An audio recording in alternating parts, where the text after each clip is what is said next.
매일 성경과 함께하는 오늘의 큐티 시간입니다. 4월 11일 오늘의 말씀은 요한복음 18장 1절에서 11절입니다.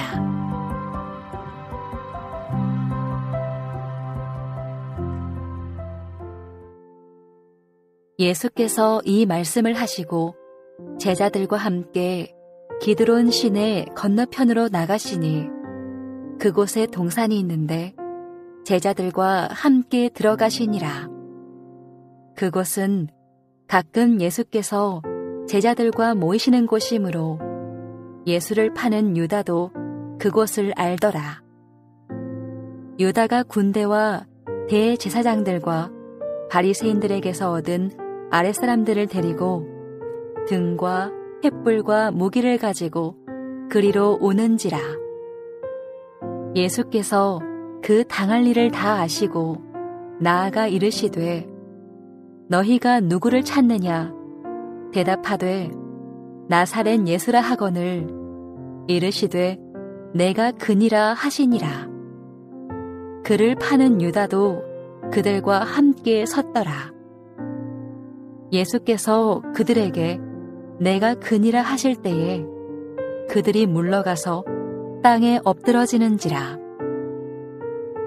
이에 다시 누구를 찾느냐고 물으신대 그들이 말하되 나사렛 예수라 하거늘 예수께서 대답하시되 너희에게 내가 그니라 하였으니 나를 찾거든 이 사람들이 가는 것은 용납하라 하시니 이는 아버지께서 내게 주신 자 중에서 하나도 잃지 아니하였사옵나이다 하신 말씀을 응하게 하려 함이러라.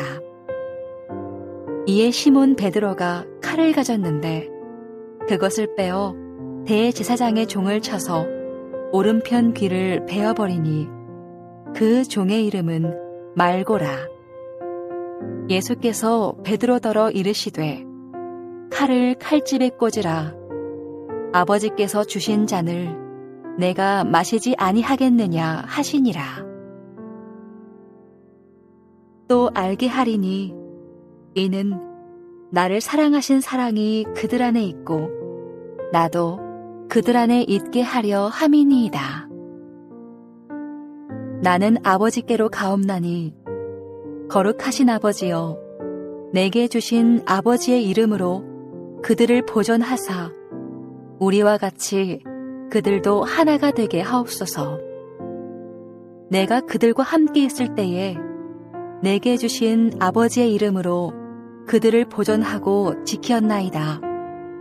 그 중에 하나도 멸망하지 않고 다만 멸망의 자식뿐이오니 이는 성경을 응하게 함이니이다. 지금 내가 아버지께로 가오니 내가 세상에서 이 말을 하옵는 것은 그들로 내 기쁨을 그들 안에 충만히 가지게 하려 함이니이다. 내가 아버지의 말씀을 그들에게 주었사오매 세상이 그들을 미워하였사오니 이는 내가 세상에 속하지 아니함 같이 그들도 세상에 속하지 아니함으로 인함이니이다. 내가 비옵는 것은 그들을 세상에서 데려가시기를 위함이 아니요 다만 악에 빠지지 않게 보전하시기를 위함이니이다. 내가 세상에 속하지 아니함 같이 그들도 세상에 속하지 아니하였사옵나이다. 요한복음 18장 1절에서 11절 말씀을 함께 묵상하겠습니다.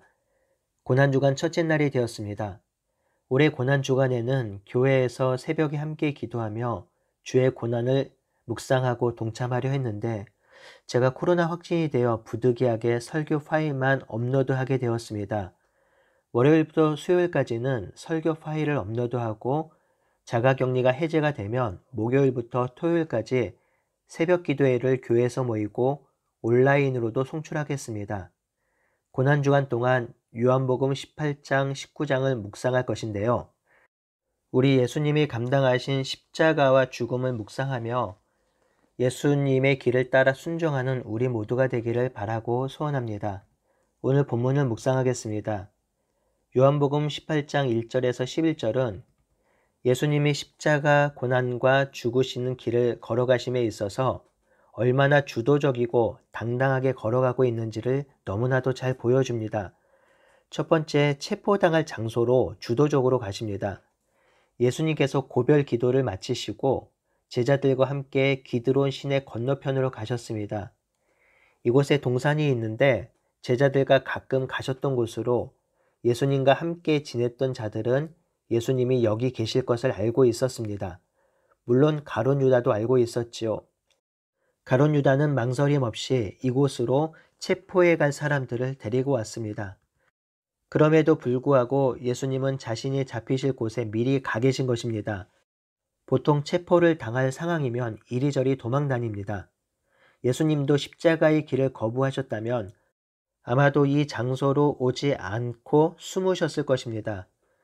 하지만 예수님은 친히 잡힐 장소로 먼저 가 계십니다. 예수님은 자신이 걸어가야 할 길을 담대히 걸어가고 있습니다. 가룟 유다에게 빵을 주어 자신을 잡을 수 있게 허락하신 것처럼 지금도 모두 다 잘 알고 있는 그 장소로 먼저 가서 체포당하고 있습니다. 두 번째는 공권력 앞에서도 주도적으로 나서십니다. 유다는 로마의 군인들과 대제사장들과 바리새인들이 보낸 아랫사람들을 데리고 옵니다. 이 아랫사람들은 성전 경비대입니다. 지금으로 보면 공권력이 움직인 것이죠. 마치 사이렌을 울리고 경찰차가 온 것입니다. 이쯤 되면 사람들은 도망하기 시작하죠. 죄가 없더라도 경찰이 오면 무섭습니다. 그런데요, 예수님은 도망가지 않으세요. 이렇게 예수님을 체포하러 오자 예수님은 5절에 그 당할 일을 모두 하시고 그들 앞에 나아갑니다. 그리고 너희가 누구를 찾느냐라고 묻습니다. 그러자 사람들이 나사렛 예수를 찾는다고 하죠. 예수님은 그들에게 내가 그이다라고 하면서 그들 앞에 당당히 나옵니다. 성도 여러분, 예수님이 이렇게 당당할 수 있었던 이유가 무엇일까요? 위축되지 않고 주도적으로 십자가의 길을 걸을 수 있었던 이유가 무엇일까요? 그것은 예수님이 자신이 어떤 존재인지를 아셨고 자신의 사명이 무엇인지 정확히 아셨기 때문입니다. 이 사실을 정확히 드러낸 말이 6절에 예수님이 자기 자신을 드러낸 말씀, 내가 그이다에서 찾아볼 수 있습니다. 내가 그이다라는 말씀은 헬라어로 스스로 있는 자라는 뜻입니다. 이 말씀이 어디서 나왔는지 기억하시지요? 출애굽기에서 하나님이 모세에게 자기의 신분과 이름을 알려주실 때 나는 스스로 있는 자라고 말씀하셨지요. 예수님은 하나님이 자기 자신을 드러낼 때 하신 그 말씀을 하고 계십니다. 내가 스스로 있는 자라고 하면서 자신이 어떤 존재인지를 드러내셨습니다. 보십시오. 이렇게 말씀하시니 6절에 놀라운 일이 벌어집니다. 사람들이 뒤로 물러나 땅에 엎드려집니다. 예수님이 자기를 드러낼 때 그 위엄과 권위가 얼마나 대단했던지 잡으러 온 사람들이 그 위엄과 권위 앞에 엎드려진 것입니다. 예수님이 무서운 공권력 앞에서 그리고 당할 고난과 박해 앞에서 당당할 수 있었던 이유는 자신이 누구인지 그리고 자신의 사명이 무엇인지를 잊지 않고 잘 알고 있었기 때문입니다. 자신이 하나님의 아들로서 이 땅에 오셨으며 이 땅에 오신 목적이 바로 이 땅을 구원하고 회복하는 것임을 알고 있었기 때문입니다. 사랑하는 성도 여러분, 우리가 살아가는 세상도 만만하지가 않아요. 온갖 불법이 난무하는 세상, 사람들은 하나님이 없는 것처럼 삽니다. 그런 세상 속에서 살 때 우리는 쉽게 위축되고 쉽게 두려워하고 쉽게 근심과 걱정에 빠지게 됩니다. 그때마다 우리가 생각해야 할 것은 우리가 어떤 존재인지 어떤 사명을 가지고 있는지를 생각해야 합니다. 여러분, 우리가 누구인가요? 바로 천지를 지으신 하나님의 자녀입니다. 주의 백성입니다. 왕같은 제사장이고 거룩한 나라입니다. 우리는 이 땅에서 썩어질 존재가 아니라 주의 재림 때에 부활하여 썩지 않는 부활체로 하나님 나라에 들어갈 존재입니다. 그런 우리에게 주어진 사명이 무엇인가요? 이 땅을 거룩한 하나님 나라로 세우는 것입니다. 하나님의 다스림을 선포하고 하나님의 다스림이 세상 곳곳에 미치도록 살아가는 자들입니다. 우리는 본질적으로 신분도 다르고 사명도 달라요. 이것을 온전히 깨닫고 믿을 때에 우리는 세상이 가진 권력과 힘에 위축되지 않습니다. 그럴 때 우리는 미래에 대해서 근심하지 않아요. 지금 일이 잘 풀리지 않는다고 해서 낭망하지 않습니다. 우리는 하나님의 자녀이며 세상을 회복하기 위해 부르셨기 때문입니다. 예수님이 자신이 어떤 존재인지 또한 자신의 사명이 무엇인지 분명히 아심으로 십자가의 고난의 길을 당당히 걸어가셨던 것처럼 우리도 하나님의 자녀이며 하나님 나라를 회복하는 사명을 가진 자로서 그것을 잊지 않고 기억함으로 이 세상을 살아갈 때 위축되지 않고 당당히 예수님의 길을 걸어가는 우리 모두가 되기를 간절히 바라고 소원합니다. 8절에서 9절은 예수님이 그의 제자들을 얼마나 사랑하시는지를 보여줍니다. 예수님이 체포당하실 때에 자신은 데려가도 좋지만 이 사람들은 용납하라고 합니다. 풀어주란 말이지요. 당시 예수님이 체포될 때 마음만 먹으면 그의 제자들도 함께 체포할 수 있었지요. 하지만 예수님은 제자들은 놓아주라고 합니다. 요한은 예수님이 이렇게 말씀하심은 내게 주신 자 중에서 하나도 잃어버리지 아니하였습니다. 라고 하신 말씀을 성취하게 하려 하심이라고 설명하고 있습니다. 예수님의 이 말씀은 17장에 있는 예수님의 대제사장적 기도에서 드러납니다. 17장 12절에 보시면 내가 그들과 함께 있을 때에 내게 주신 아버지의 이름으로 그들을 보존하고 지키었나이다 라고 하셨지요. 여기에서 예수님은 아버지의 이름으로 제자들을 지키고 보존하였다고 합니다. 세상에서 가끔 이런 말을 듣습니다. 누구누구 이름을 걸고 무엇을 하겠다. 왕의 이름을 걸고 전쟁을 하겠다. 이런 표현들이 있지요. 어떤 사람들은 사랑하는 사람들의 이름을 걸고 싸우기도 합니다. 예수님은 하나님의 이름을 걸고 제자들을 지키겠다고 하십니다. 하나님 이름과 영광 그리고 하나님의 능력으로 제자들을 지키시겠다고 하시죠. 이 말씀만큼 완전한 신변보장이 있을까요? 예수님은 방금 전에 그렇게 기도하신 후에 그 기도를 이루고 계십니다. 로마의 공권력이 예수님을 체포하러 올 때 유대 지도자들이 예수님을 죽이려고 할 때 예수님은 제자들을 자신의 뒤로 세우고 제자들을 보호하고 지키고 계십니다. 자신이 하신 기도를 어김없이 지키고 있습니다. 예수님의 이 기도는 지금도 유효하지요. 예수님은 여전히 하나님의 이름으로 주의 백성을 보존하고 지키십니다. 만약 우리가 이것을 깨닫지 못하고 경험하지 못하고 있다면 가장 큰 이유로는 예수님 안에 하나님 안에 거하지 못하고 있는 것입니다.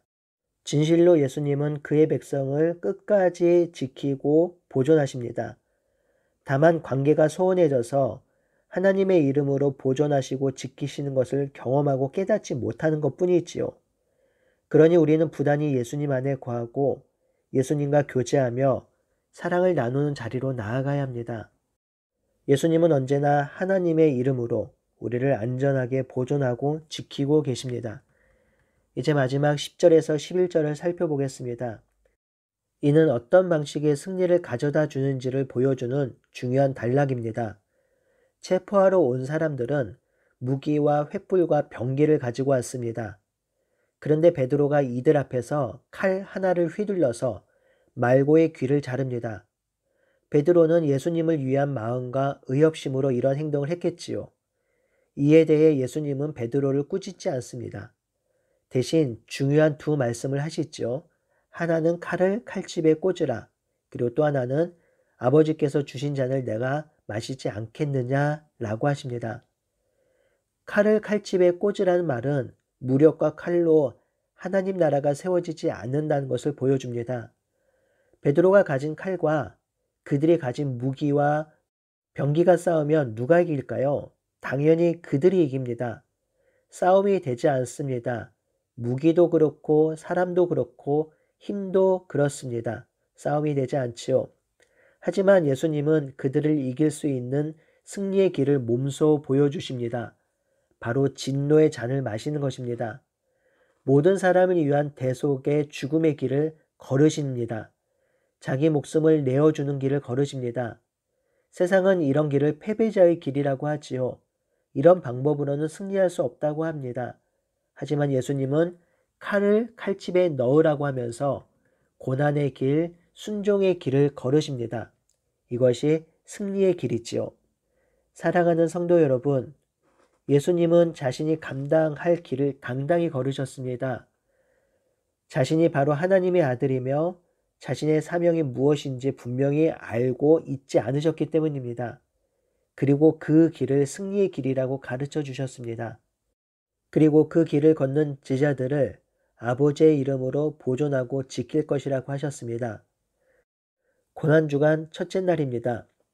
우리는 죽음 앞에 당당한 예수님을 따르는 성도, 제자로서 이 세상을 어떻게 살아가야 할지를 묵상하고 묵상을 통해 얻은 결론으로 오늘 하루를 담대히 살아가는 날이 되기를 바라고 소원하겠습니다.